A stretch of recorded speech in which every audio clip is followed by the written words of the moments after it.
Hello, this is Conversations with the Flick Critic. I'm your host, John Smithstad. Each week, I introduce you to a wide range of remarkably creative and inherently interesting people representing a broad spectrum spanning the world of entertainment. I invite you, as always, to listen, learn, laugh. Today's guest, this is going to be fun. We are going to delve into another film festival. This is the Los Angeles International Film Festival. This is the director of the festival, coming to us from England. Her name is Natasha Marburger. Thanks for joining us on Conversations with a Flick Critic. Oh, thank you for having me. I'm delighted to be here. The festival starts in November. We're recording this in early October, so you will have plenty of time to gear up for the festival, as it were. When it starts in Los Angeles, you know, I like to start off, particularly with festivals, to kind of get an idea of the history, Natasha, and the background of the Los Angeles International Film Festival. You know, when did it start? How has it progressed? Maybe some of the films that have been debuted at the festival. Just kind of give us a rundown on the background and the history of the LA International Film Festival, if you would, please. Yeah, so the festival has been going for 3 years. So not very long. Okay. We set it up in 2020, Yeah. and then of course the pandemic hit. So this will be actually our first live edition. Oh, great. Okay, awesome. Yeah, That's cool. I know. I'm really excited. I'm really pleased. It's coming Yeah. together nicely. So we'll be there with audiences and filmmakers, and the mission behind the Los Angeles International Film Festival was to create another opportunity for people to showcase their work. Also, LAIFF runs at the same time as the American Film Market, also in Santa Monica. So it's a great opportunity for filmmakers in LA and internationally as well to really understand the film industry and showcase their work in the right place at the right time. Boy, no kidding. Yeah, and so your festival's based, the LA International Film Festival is based in Santa Monica. Yes, it's based in Santa Monica. We are screening at the Lemley Monica Film Center, which is, it's about 10 to 15 minute walk from the AFM, the main hotel, the Lowe's Hotel. Oh, perfect. That's so cool that you're going live, you know, after the last couple of challenges that we've all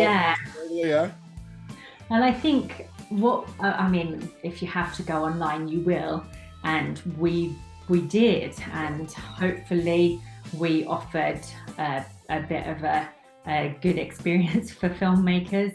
As many festivals, we did our best, but it's just so different to be back. And I also run the London Independent Film Festival. Wow. And good on you. That's great. Yeah, it was, I think, coming back to your question, the Los Angeles International Film Festival, it kind of came out of that as well, because we successfully run that in London and thought, well, we'll create another opportunity for similar types of things in LA. So I think it came out of there as well. But yeah, I think people are really ready to come back out and do things. All the events and festivals and things I've been involved in, and the ones I've done myself, they're just, there are so many people wanting to attend things, and it's great to see that all the community is back. It's very exciting. Well, it is, and it's about time, and we all understand that what we've been dealing with here the last couple of years all around the world. But here we have football, and they're filling up the stadiums again. Major college football, the NFL, there it's soccer. I see you're filling up stadiums again, the way it should be. And now with festivals, people are actually coming back. They're in the seats, and it's fun. It's just great fun to see this again. Yeah, it's so different, and it makes such a difference watching a film in a theatre with an audience, with other people, and then having the opportunity to speak to the filmmakers afterwards or attend some events together, it's completely different to anything else. Yeah. There just it doesn't do the films justice to watch them on a small screen on your computer at home, you know. Yeah. It's just completely different, and it's the same with other industries, football and everything. Yeah. Well, it's the joy and the fun of the festival experience, and that's what's been missing, and it's back. It's back strong, and it's just wonderful to see. So this year's Los Angeles International Film Festival, we want to focus on here and spotlight. What do you want us to know about this year's festival, Natasha? What would you like to share in terms of the event and some of the films that we can look forward to seeing? Yeah, so we run the 1st to the 6th of November. We will be having, alongside the film program, we will also be having events such as opening night party, and then we always have a closing night awards ceremony, or in this case it will probably be closing afternoon, because we have films on and afterwards and we don't want it to clash. The closing film is, as you know, Montreal Girls. Right. And that's directed by Patricia, Chica. We're really excited about that one. And we also will have something that I started in London this year at the London Independent Film Festival. We had a kind of a speed pitching event where selected filmmakers would pitch ideas to industry professionals, and we're hosting that again in Santa Monica in LA, because the idea for me is with a festival, you have to do what you can to support independent filmmakers. Yeah. So it's a good way for people to really not only showcase their work and see some fantastic films, but also for filmmakers to meet like-minded fellow filmmakers and to collaborate or to learn something in the process as well. You know, clearly independent film, you're passionate about it. This matters to you. Where did that spring from? You're committed. These film festivals in London and LA are your babies, but it started before that, right?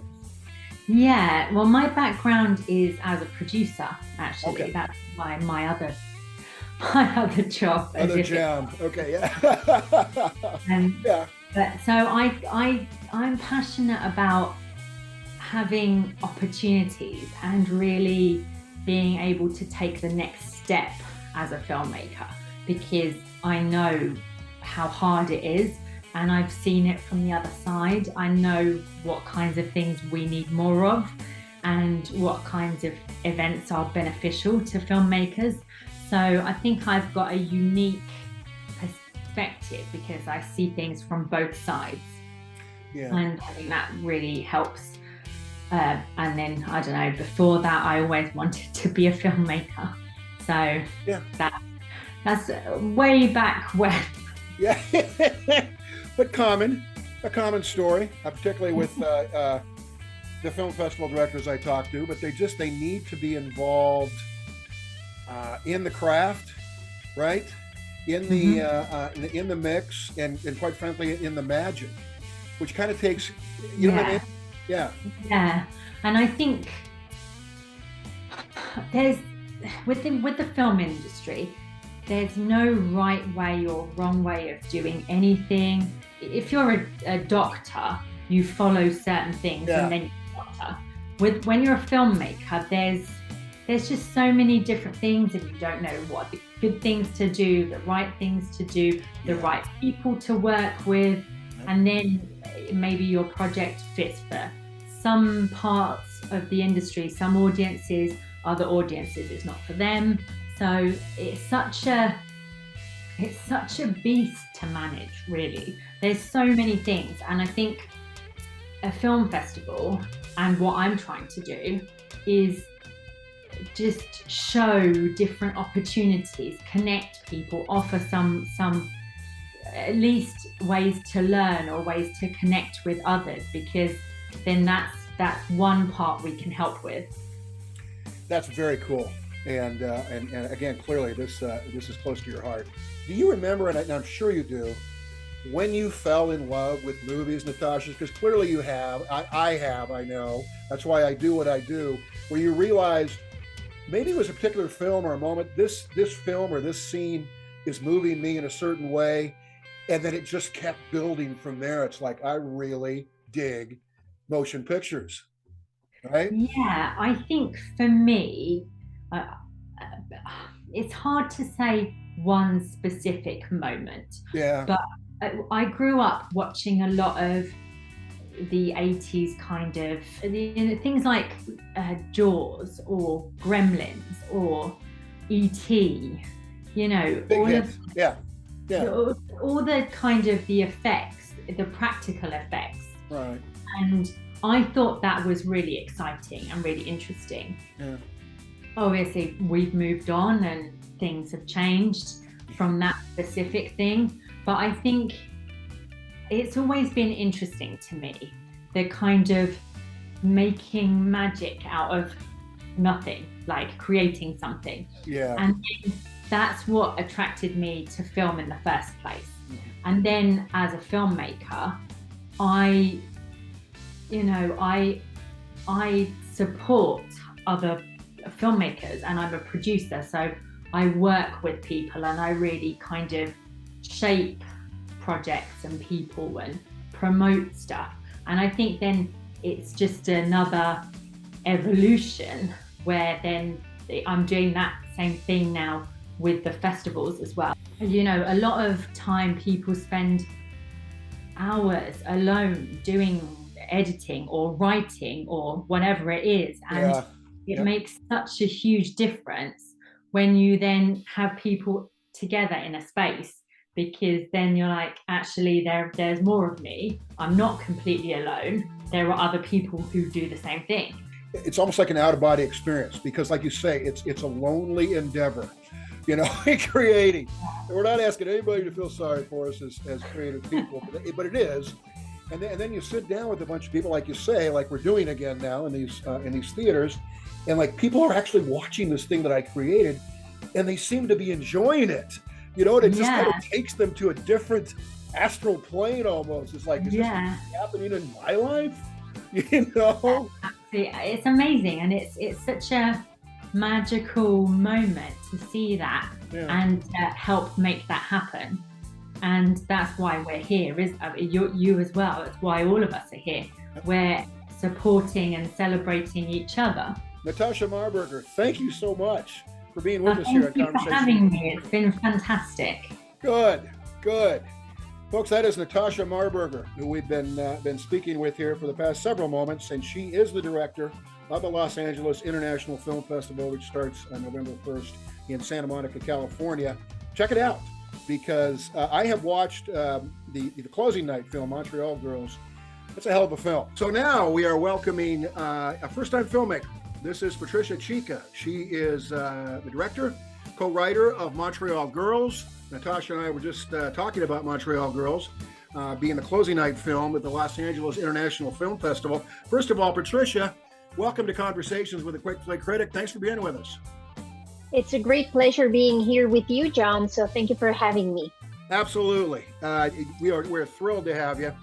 Yeah, Montreal Girls, I've seen it. I think you've read my review on my blog, The Quick Flick Critic. I did. It was a great review. Thank you so much for everything you said about the film and your analysis of it. It was great. What were your feelings going into this movie, Montreal Girls, Patricia, specifically in terms of, here are some things that I anticipate and I fully expect as a first-time director, and then some things that occurred, it's like, wow, these kind of surprised me, kind of snuck up on me, but this is something that I will be aware of for the future and be able to to work with effectively, perhaps more effectively.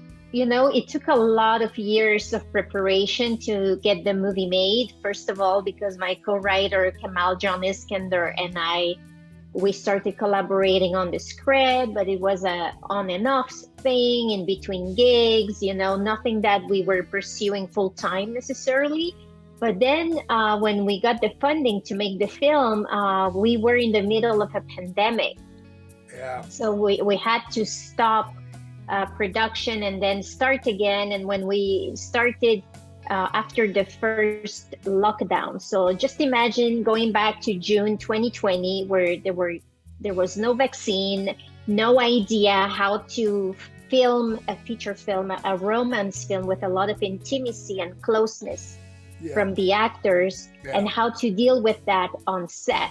So that was something that I had to learn, and that truly surprised me on all, how creative you become when you are facing such a enormous, gigantic challenge. Out of necessity, sure. Yeah. Out of necessity. And what I've discovered about myself is that I'm a chi energy educator. So I work with energy in my daily life, in my creative process, and I really utilize the tools of energy connection and understanding consciousness and meditation and staying zen and balanced.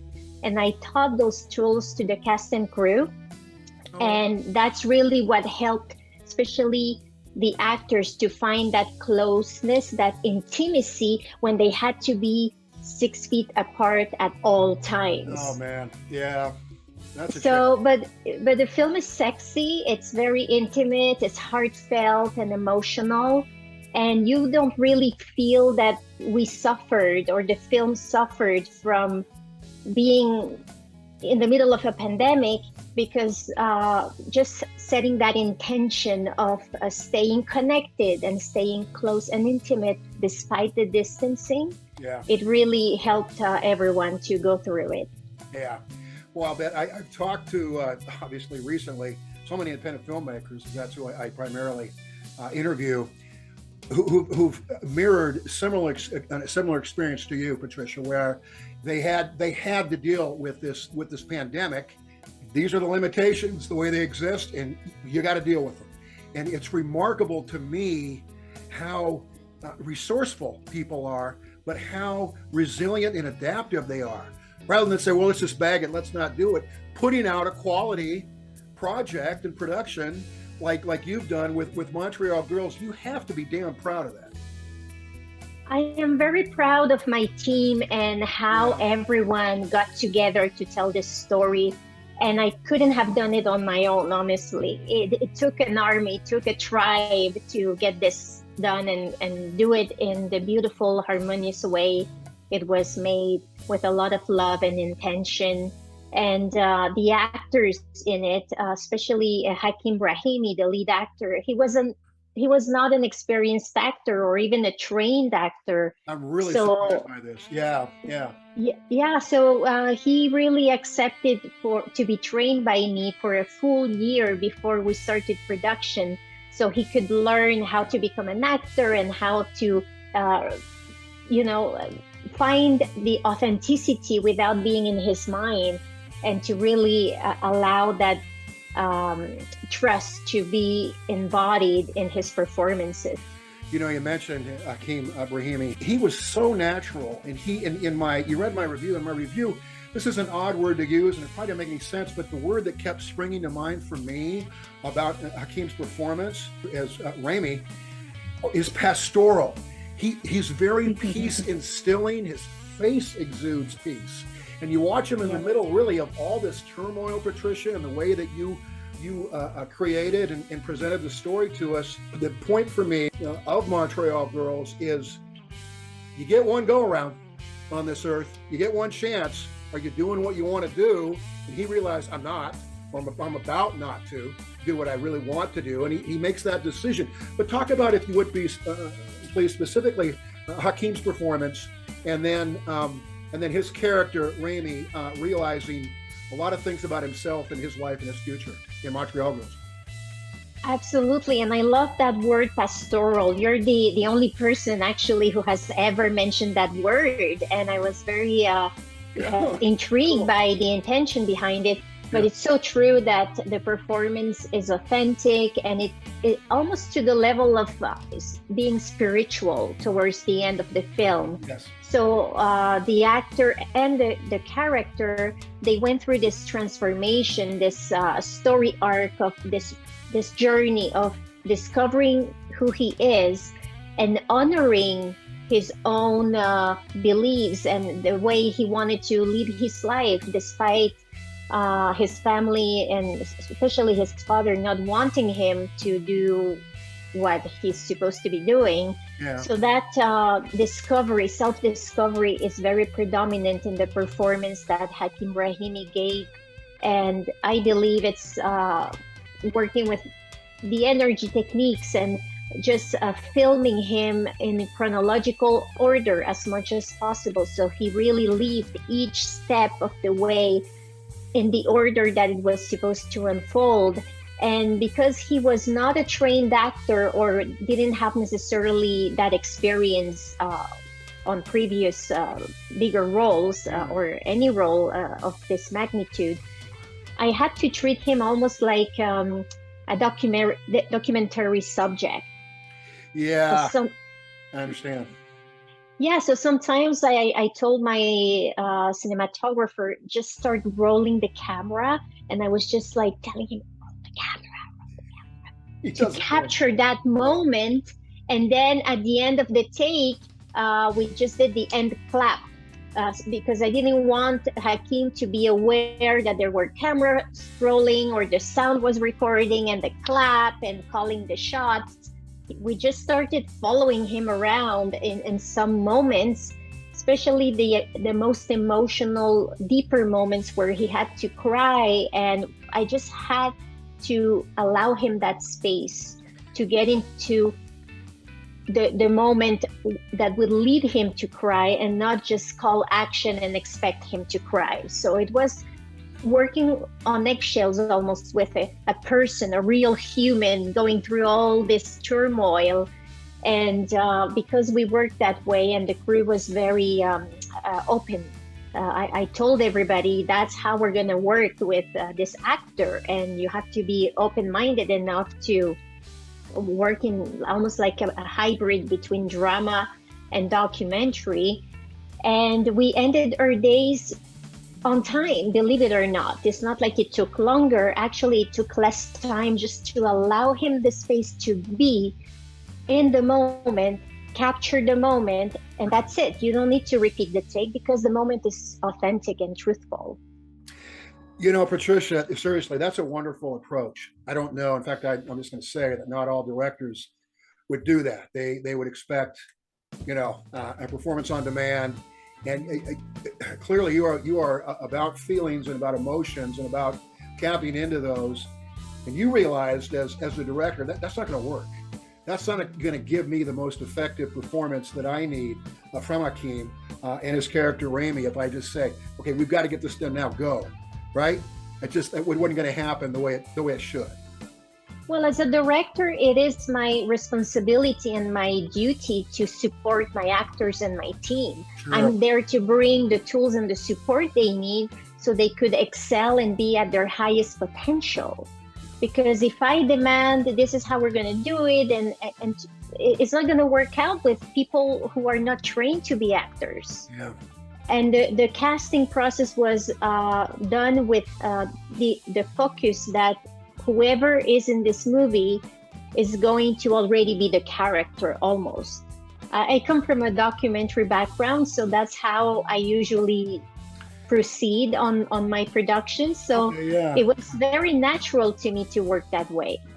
What was the overall initial inspiration for this film? Because here's a film, Tricia, you know this, where the characters could have been stock characters. They could have been, paper doll cutouts, and they weren't. There's depth to these people that we meet, these characters we meet in Montreal Girls, and in the end we find out they're complex. They didn't seem to be, but they really are. Particularly the three main performers you have in your film. Talk about that if you would, and talk about the original inspiration and just the germ of the idea of here's something that I want to explore, and I'd like to make a feature film about it. Absolutely. The original idea started with the title Montreal Girls, believe it or not. And Wow. it's my co-writer and co-creator, Kamal John Iskander, many, many years before we even started being in production. We were at the film festival in Oaxaca, at the Oaxaca Film Fest. And he asked me as a Montreal girl, hey, is it true that Montreal girls are very free-spirited and open-minded and you know what I mean? And I said, well, you got to go to Montreal and find out for yourself. And we giggled and laughed and, you know, whatever. And a few weeks after, maybe a month later, we were on a Skype call because back in the day it wasn't Zoom yet, it was Skype. Yep. And we started just discussing what is life in Montreal like and the girls there and the punk rock scene. And the ideas just started to blossom from that conversation that lasted 5 hours. And then we had an outline for the story, and Kamal and I collaborated for a few years on it, on and off, until it became something that I felt, oh, basically I am just telling my own story, my coming of age story, being a rock and roll photographer in the underground alternative scene of Montreal. And yeah. I you know, the story is inspired by that journey I went through myself, navigating the subcultures. And the Middle Eastern part comes from Kamal's own cultural background. He's Egyptian American. So we blended what we knew and we brought a little bit of ourselves in each character. And that's how the story was born. It's a labor of love. And you know, when you work with love, when you love what you do, the results are always authentic. They're real. And whether people like it or not, it doesn't matter to me because I know I gave it all. And I know that as a storyteller, I'm here to inspire and empower audiences worldwide so they can find for themselves what they want to do and follow their heart. That's really my purpose with filmmaking. That's wonderfully stated and obviously very genuine. Patricia, wow, you're going to come back briefly for my after show on my YouTube channel. But I've really, really enjoyed this conversation. Thank you so much for being with us on Conversations with a Quick Flick Critic. It's wonderful, and thank you again for your great review and just identifying the character as being pastoral. You're the only one who have said that, so that's very original. Again, thank you very much. This has been a blast. Again, the film is Montreal Girls. We have been talking with the director and the co-writer of the film, and her name is Patricia Chica, and she is in Montreal, so she knows from which she speaks. Before we go, I always have to thank Bruce Drelkel, who plays all the music for my show. Just a master musician. Bruce, thanks for doing that for the show. You can find Bruce's work and his music on his YouTube page, which is The Gig Farmer. Go there and see what Bruce is doing music-wise. It's astounding. So that'll do it for this edition of Conversations with the Quick Flick Critic. I am your host, John Smistad. The show live streams every Tuesday at 7 p.m. Eastern Standard Time, only on Rude Rangers TV. You can also watch the live stream on really any popular platform that where you get your live streams. We're talking about Roku, Amazon Fire TV, which I ask that you watch specifically on those two platforms, as my ratings are based on viewership on Roku and Amazon Fire TV. So until next time, as a reminder, like you need to be reminded, but I don't think that we can instill this in our soul enough. Listen. We listened today. Learn. We learned a lot of things. And of course, as always, laugh. Thanks again, folks. Goodbye, everybody.